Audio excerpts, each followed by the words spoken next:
Il est l'invité de Jean-Jacques Bourdin à 7h40 sur RMC. Arnaud Gauffier, responsable agriculture de WWF. L'ONG publie ce matin un rapport alarmant sur le déclin des animaux sauvages.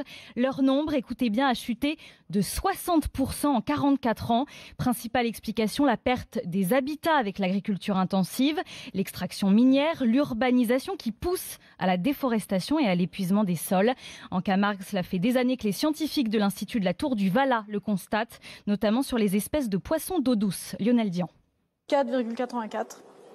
Pectoral. Si Delphine Nicolas, biologiste au sein de la Tour du Valat, mesure les nageoires des anguilles avant de leur implanter une puce, c'est que cette espèce est aujourd'hui particulièrement menacée. L'idée, c'est de pouvoir mieux évaluer le taux de reproducteurs qui repartent à la mer pour aller se reproduire.